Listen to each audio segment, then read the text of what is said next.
திருவாக்கும் சேகரமும் கைகூட்டும் செஞ்சல் பெருவாக்கும் பீடும் பெருக்கும் உருவாக்கும் ஆதலால் வானூர் மாணிமத்தனை காதலால் கூப்புவதும் கை. அனைத்து உலக ஆன்மீக அன்பர்களுக்கு வணக்கம். அதாவது நம்ம இப்போ இந்த வீடியோவில் பார்க்கக்கூடிய விஷயம் என்ன அப்படின்னு கேட்டிங்கன்னா, 12 ராசிகளுக்கும் உண்டான பிப்ரவரி மாத ராசி பலன்கள். அதாவது பிப்ரவரி மாதம் 12 ராசிக்குமே என்ன பலன்கள் இருக்குது அப்படிங்கிறத நம்ம இதை பார்க்குறோம். இந்த 12 ராசிக்கும் என்னென்ன நல்ல விஷயங்கள் நடக்குது, என்னென்ன ஒரு குறைவான விஷயங்கள் இருக்குது, எதெல்லாம் செய்யலாம், இதெல்லாம் செய்யக்கூடாது, எந்த விஷயங்கள் செய்யும்போது கவனமாக இருக்கணும், எந்த விஷயங்கள் இயல்பாகவே உங்களுக்கு சாதகமாக கூடி வரும், சில நன்மைகளும் சில அதிர்ஷ்டமான விஷயங்களை பற்றியும் சில விஷயங்களை எச்சரிக்கையாக இருக்க வேண்டிய விஷயங்களை பற்றியும் நம்ம இந்த விஷயத்தில் நம்ம பார்க்குறோம். இதில் இந்த பிப்ரவரி மாதம் நீங்கள் பார்த்தீங்க அப்படின்னா பிளானட் பொசிஷன் அப்படின்னு பார்க்கும்போது சுக்கிரனுடைய பெயர்ச்சியும் புதனுடைய பெயர்ச்சியும் இருக்குது. சுக்கிரனுடைய பெயர்ச்சி அப்படிங்கிறது மாதத்தினுடைய ஆரம்பத்திலையும் மாதத்தினுடைய இறுதியிலையும் இருக்குது. அதே மாதிரி புதனுடைய பயிற்சி அப்படிங்கிறது இந்த மாதத்தினுடைய இறுதியில் மட்டும்தான் இருக்குது. இது எதுக்கு சார் எங்களுக்கு அப்படின்னு கேட்டிங்கன்னா, இந்த புதன் சுக்கிரன் தான் மாத கிரகங்களை பொறுத்த வரைக்கும் மாத பலன்களை தீர்மானிப்பதில் முக்கியத்துவம் வாய்ந்த கிரகங்கள். இதில் சில ராசிகள் மட்டும் நல்ல பலன்களையும் சில ராசிகள் மட்டும் நியூட்ரலான பலன்களையும் அனுபவிக்க இருக்கீங்க. இதில் எந்தெந்த ராசிகளுக்கெல்லாம் சாதகமான அமைப்பு அப்படிங்கிறத முதல்ல நான் சொல்லிடுறேன். இதில் மேச ராசிக்காரங்களுக்கு நல்லா இருக்குன்னு சொல்கிறீங்களே சார், எப்படி சார் இது 7 ரச்சனை போயிட்டுருக்கு, எப்படி சார் நல்லா இருக்கும்னு நீங்கள் கேட்கலாம். ஆனால் உங்களுக்கு இந்த பிப்ரவரி மாதம், அதாவது பிப்ரவரி அப்படிங்கிறது மார்கழியும் தையும் இணைஞ்சு வரக்கூடிய மாதம். இந்த மாதத்தில் இருக்கக்கூடிய மாத கிரகங்களும் வருட கிரகங்களும் உங்களுக்கு சாதகமாக இருக்குது. மேச ராசி, அதே மாதிரி மிதுன ராசி, சிம்ம ராசி, அதே மாதிரி உங்களுக்கு தனுசு ராசி, மேசம், மிதுனம், சிம்மம், தனுசு, இந்த 4 ராசிகளுக்கு ரொம்ப டாப் மோஸ்டான நல்ல பலன்களை மட்டும் தரும். இது என்ன அப்படிங்கிறத நம்ம தனிப்பட்ட வீடியோவில் நம்ம அதை விரிவாக பார்க்கலாம். மற்ற ராசிகளுக்கு நெகட்டிவாக இருக்குமா சார் அப்படின்னா அப்படி கிடையாது. இது நான் ஜென்ரலாக சொல்லக்கூடிய விஷயங்கள் தான். ஒவ்வொரு ராசிக்கும் உண்டான செப்பரேட்டான பலன்களை நம்ம இப்போ ஒவ்வொரு வீடியோவில் பார்ப்போம். இப்போ நம்ம ஜென்ரலான விஷயங்களை பார்க்குறோம். இதில் இது யாருக்கு சாதகம் யாருக்கு பாதகம் அப்படின்னு பார்க்கும்போது கல்வி, மாணவர்களை பொறுத்த வரைக்கும் கல்வி, போட்டித் தேர்வு எழுதக்கூடியவங்க, நீட் எக்ஸாம் எழுதக்கூடியவங்க, அதே மாதிரி மாணவர்களை பொறுத்த வரைக்கும் எல்லா மாணவர்களும் நீட்டு தேர்வு அல்லது ஸ்டூடெண்ட்ஸு இப்போ அந்த போட்டித் தேர்வு எழுதக்கூடியவங்க, 10th +2 எழுதக்கூடியவங்க, அதில் படிக்கக்கூடியவங்க, இவங்களை பொறுத்த வரைக்கும் எப்படி இருக்கும் அப்படின்றத பற்றியும், அதே மாதிரி ஒரு 7ஆம் சீட்டு பிடிக்கிறவங்க அல்லது 7ஆம் சீட்டு போடுறவங்க இவங்களை பொறுத்த வரைக்கும் எப்படி இருக்கும் அப்படிங்கிற இந்த பிப்ரவரி மாதத்தில் நம்பி செய்யலாமா ஒரு விஷயத்தை அப்படிங்கிறத பொறுத்த வரைக்கும் அப்படிங்கிறத பற்றியும், கடன் வாங்கலாமா, புதிய தொழில்கள் பண்ணலாமா அப்படிங்கிறத பற்றியும் நம்ம அந்த 12 ராசிக்குமே பார்க்க இருக்கோம். 12 ராசிக்கும் ஏற்ற இறக்கங்கள் எப்படி இருக்க போகுது அப்படிங்கிறது இந்த வீடியோவில் ஒவ்வொரு வீடியோலையும் தனிப்பட்ட முறையில் நம்ம பார்க்க இருக்கோம். பிப்ரவரி மாதம் கடகராசிக்கு நல்ல பலன்கள் மற்றும் தீய பலன்கள் இது எப்படி இருக்குது அப்படிங்கிறத பார்ப்போம். எதிலெல்லாம் நன்மை எதிலெல்லாம் தீமை அப்படிங்கிறத நம்ம மேலே சொன்ன மாதிரியே பார்க்குறோம். கடகம் அப்படின்னாலே இது 4வது ராசி, ஒரு நிலையற்ற ராசின்னு சொல்லலாம், நிலையான ராசின்னு சொல்லலாம். ஏன்னு கேட்டிங்கன்னா, இந்த கடகராசியினுடைய அதிபதியான சந்திரன் நல்லவரா கெட்டவரா, ஆனா பெண்ணா அப்படிங்கிறது இன்னைய வரைக்கும் புரியாத ஒரு புதிராக தான் இருக்குது. இந்த கடகராசியை பொறுத்த வரைக்கும் ரொம்ப வலிமையானவங்க அப்படின்னே சொல்லணும். எதையும் தாங்கும் இதயம் அப்படிங்கிறது கடகராசி தான். அதாவது தாழ முடியாத பிரச்சனை வந்தால் கூட தாங்கிக்குவாங்க.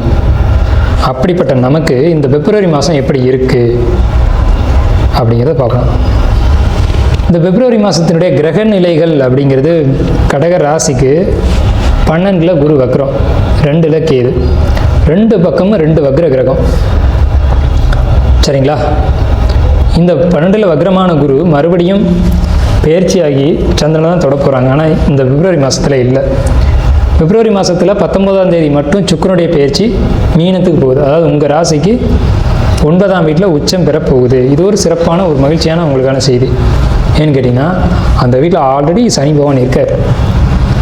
உங்கள் ராசிக்கு 4க்கும் 11 கூடிய சுக்கிரன் அவர் வலிமை அடைகிறார் அப்படின்றதே ஒரு சிறப்பான ஒரு ஸ்வீட்டான செய்தி. ஆனால் ஒரு இனிப்பு ரொம்ப தித்திப்பாக இருந்தால் அது நல்லதா கெட்டதா அப்படிங்கிறத நம்ம யோசிக்கணும். இனிப்பு சாப்பிட்லாம், ஆனால் சுகர் பேஷண்ட் சாப்பிட்லாமா அப்படிங்கிறதான் கேள்வி. உங்களுக்கு ஆல்ரெடி இனிப்பு இருக்குது உங்களுடைய உடம்புல, நீங்கள் இன்னும் ஸ்வீட்டை சாப்பிடக்கூடிய ஒரு காலகட்டமாக தான் அந்த பிப்ரவரி மாதம் இருக்க போகுது. ஏன்னா ஆல்ரெடி சுக்கிரன் வலிமையாக இருந்து இன்னமும் அதிகபட்ச வலிமையோடு இருக்கும்போது என்னென்ன நன்மைகள் நடக்க போகுது, என்னென்ன தீமைகள் நடக்க போகுது அப்படிங்கிறது தான் நம்ம பார்க்குறோம். நன்மைக்கு பிறகு தான் தீமையை நம்ம சொல்கிறோம். நன்மை அப்படிங்கிறது ஃபஸ்ட்டு விஷயம், வீடு கட்ட போகிறீங்க, புதிய வீடு கட்ட போகிறீங்க. வீடு சம்பந்தமான சிக்கல்கள் பிரச்சனைகள் வரும். ஒன்றா வீடு மாற்றணும், இல்லையா வீட்டில் இருந்து துரத்தப்படுவீங்க. நீங்கள் வாடகை வீட்டில் குடியிருக்கலாம், ஓனர் வந்து சொல்லுவார் நீங்கள் வீட்டை காலி பண்ணிக்கிறீங்கன்னு சொல்லுவார், உடனடியாக காலி பண்ணுங்கன்னு சொல்லுவார். இது வந்து வீட்டிலேருந்து துரத்தப்படுதல் அப்படின்னு சொல்லலாம். அந்த மாதிரியான ஒரு விஷயம் நடக்கலாம். ஸோ அப்போ கட்டாயத்தின் பேரில் சொந்த வீடு கட்டுறதோ அல்லது கட்டாயத்தின் பேரில் ஒரு நல்ல வீடு அமையறதோ இது நடக்கும். ஃபர்ஸ்ட் விஷயம். ரெண்டாவது, வாகனம், வண்டி, சொத்து சேர்க்கை, பொன் பொருள் ஆபரண சேர்க்கை அப்படிங்கிறது இந்த பிப்ரவரி மாதம் 19ஆம் தேதியிலேருந்து உங்களுக்கு கிடைக்கும். 19ஆம் தேதி அப்படிங்கிறது மாதத்தை 2 கூறாக பிரிக்கக்கூடிய ஒரு அமைப்பு இருக்குது. அப்போ ஃபர்ஸ்ட் ஹாப் வந்து உங்களுக்கு நார்மலாக இருக்கும், செகண்ட் ஹாப் வந்து உங்களுக்கு எல்லா விதமான பொருள் சேர்க்கையும், பொருள் அப்படிங்கிறது வீடுலேருந்து, வாகனத்துலேருந்து, நகை, பொன் பொருள்லேருந்து அனைத்துமே சேர்க்கை உண்டாகும் அப்படின்னு நம்ம சொல்கிறோம். சரிங்களா? ஆனால் இது முழுக்க முழுக்க பாசிட்டிவ் தான், நெகட்டிவ் இல்லை. 4ஆம் இடம் என்பது கல்வி. அப்போது மாணவர்களை பொறுத்த வரைக்கும் ரொம்ப சூப்பராக படிக்க போகிறாங்க, அதில் எந்த விதமான மாற்று கருத்துக்கு இடமில்லை. ஆனால் படிக்கக்கூடிய இடத்துல தேவையில்லாத விஷயங்கள், ஈடுபாடுகள் வரும். அதாவது காதல் போன்ற விஷயங்கள் தான், வேற ஒன்றும் இல்லைங்க. காதல் அப்படிங்கிற புதிய ஒரு விஷயம் உருவாகும். அது நல்லதா கெட்டதா அப்படிங்கிறது படிக்கிற வயசில், டீனேஜில் எதில் கவனம் செலுத்தணும் அப்படிங்கிறது நீங்கள் தான் முடிவு செய்யணும். படிப்பில் மட்டும் கவனம் செலுத்தணுமா இல்லை இந்த மாதிரியான விஷயங்களில் கவனம் செலுத்தணுமா அப்படிங்கிறத பொறுத்த வரைக்கும் நீங்கள் தான் முடிவு செய்யணும். ஆனால் அது நெகட்டிவாக தெரியல, பாசிட்டிவாக தான் இருக்குது. அடுத்த விஷயம், உங்களுக்கு வெளியூர், வெளிநாடு, வெளி பயணங்கள், வெளி பிரதேசங்களுக்கான பயணங்கள் உங்களுக்கு நிச்சயமாக உண்டாகும். அது என்னவா இருக்கும் அப்படின்னா, ஃபஸ்ட்டு விஷயம் ஆலயங்கள், அதாவது கோயில்களுக்கு போகக்கூடிய பிளான் நீங்கள் எடுப்பீங்க.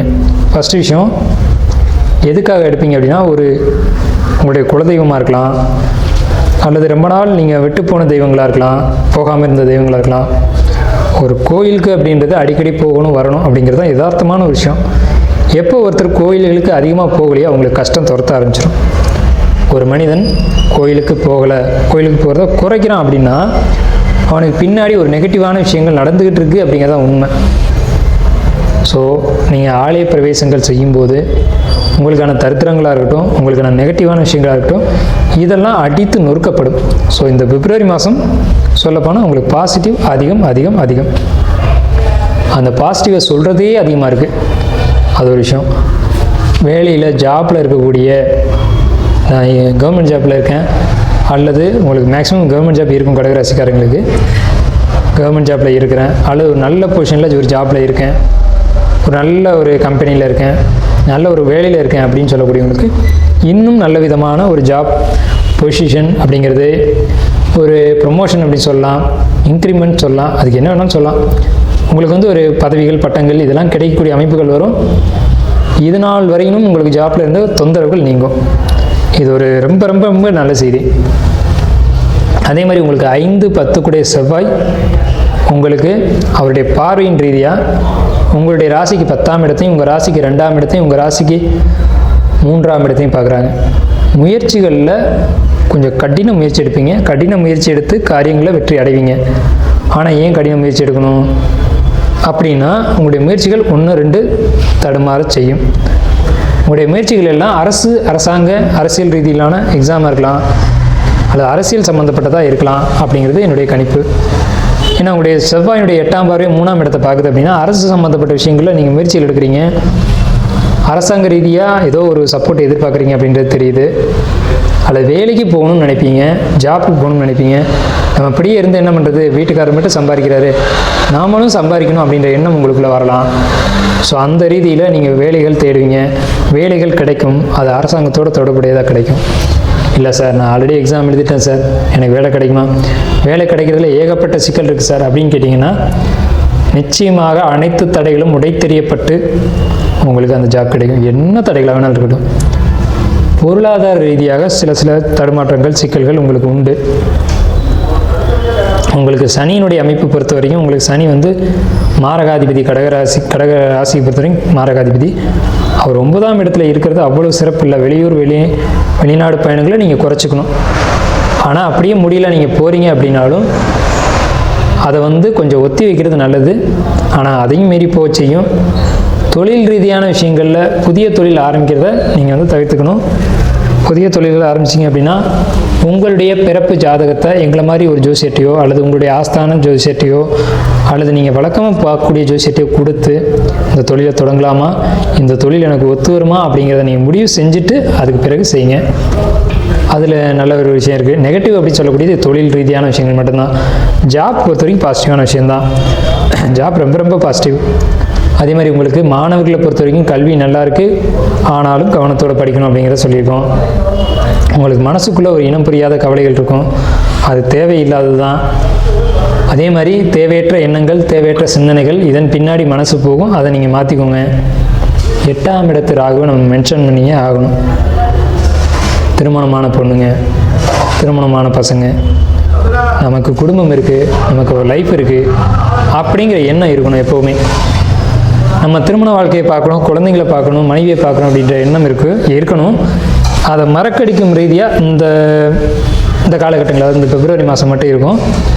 அது ரொம்ப கேர்ஃபுல்லாக இருங்க. கடகராசி அப்படின்னாலே சலனம், சஞ்சலம் இதெல்லாம் இயற்கையிலேயே உண்டான ஒரு விஷயம். 8ஆம் இடத்துலாக அது அசால்ட்டாக செஞ்சுட்டு போகும். 10ஆவதுக்கு 8ஆம் இடத்துல புதன், ராகு, சுக்கிரன், சனி 4 கிரக சேர்க்கை. ரொம்ப ஈஸியாக உங்களோட எண்ணங்களை மாற்றி விட்டு போயிட்டே இருக்கும். ஸோ நீங்கள் வெளி வட்டாரங்கள்லையோ அல்லது பழகிய நண்பர்கள்ட்டையோ அல்லது புதிய நண்பர்கள்ட்டையோ பழக்க வழக்கத்தை குறைச்சிக்கணும்.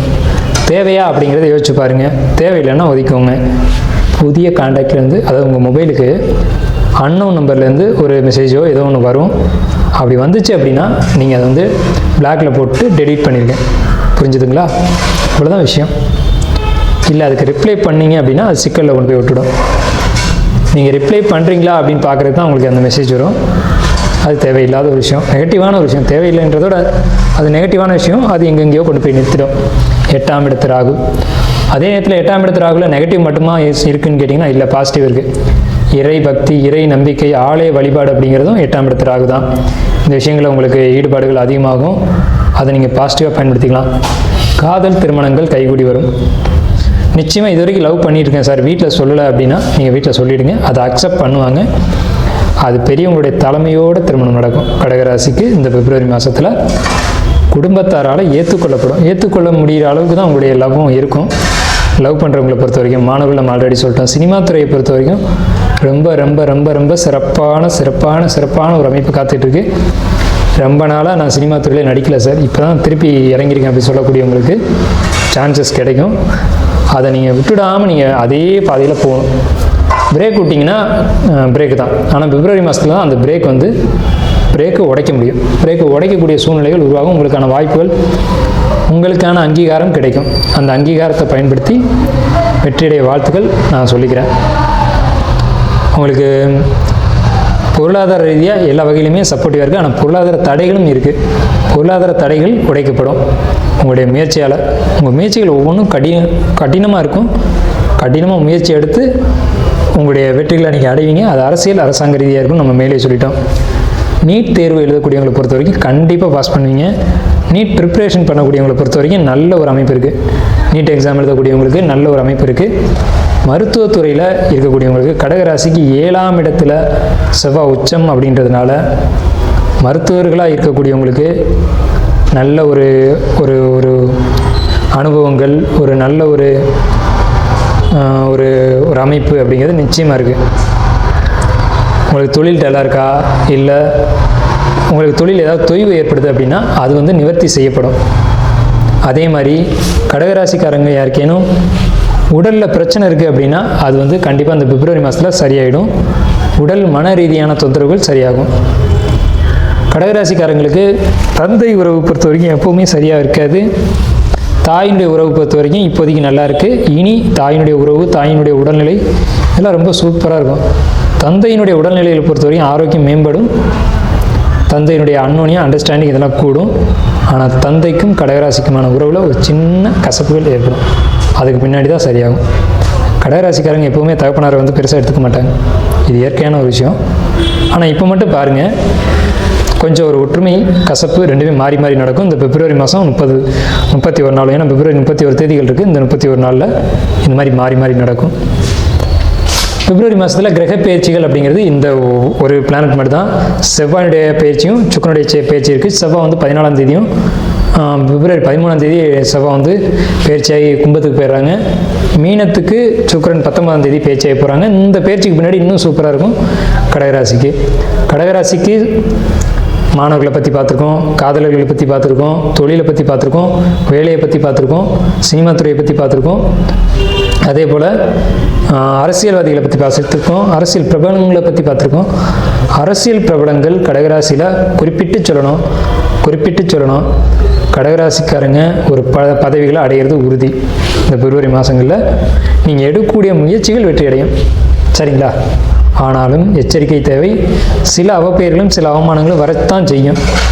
அதை நீங்கள் வராத அளவுக்கு நீங்களே அதுக்கு வேலி போட்டு தடுத்துக்கணும். சரிங்களா? ஸோ இது வரைக்கும் நம்ம பார்த்த கடகராசி பலன்கள் அப்படிங்கிறது 90% நல்ல பலன்கள். கடகராசிக்கு நல்ல ஏற்றங்கள் இருக்குது. நீங்கள் வழிபட வேண்டிய தெய்வம் அப்படிங்கிறது உங்கள் ராசிக்கு 9ஆம் இடத்துல சனி பகவான் இருக்காங்க. 9ஆம் இடத்தான குரு வந்து உங்களுக்கு 12ஆம் வீட்டில் வக்ரமாக இருக்காங்க. உங்கள் வீட்டுக்கு அருகில் இருக்கக்கூடிய கணபதி ஆலயங்கள்லையோ அல்லது மனித முகம் அல்லாத அதாவது பிள்ளையார், ஆஞ்சநேயர், சரபேஸ்வரர் இந்த மாதிரியான உக்ர தெய்வங்களை நீங்கள் வழிபாடு எடுத்து செய்யணும். அந்த தெய்வங்களுடைய வழிபாடு நீங்கள் எடுத்துக்க முடியாத பட்சத்தில் அதனுடைய மந்திரங்களை நீங்கள் ஃப்ரீ டைம்லையோ அல்லது பூஜை பண்ணக்கூடிய டைம்லையோ நீங்கள் எடுத்து சொன்னீங்க அப்படின்னா உங்களுக்கு வரக்கூடிய பிரச்சனைகள் தவிர்க்கப்படும். பிரச்சனைகள் இதுக்கு மேலே உங்களுக்கு இல்லை. இந்த காலகட்டத்துக்கு மேலே பிப்ரவரியிலேருந்து அந்த ஃபர்ஸ்ட் ஹாஃபுக்கு பின்னாடி, அதாவது 13ஆம் தேதிக்கு பிறகு உங்களுக்கு எல்லா பிரச்சனைகளும் சால்வ் ஆகும். நல்லது மட்டுமே நடக்கும். ஸோ இது உங்களுக்கு நன்றியும் வாழ்த்துக்களையும் நான் தெரிவிச்சுக்கிறேன். வாழ்க வளமுடன். வாழ்த்துக்கள்.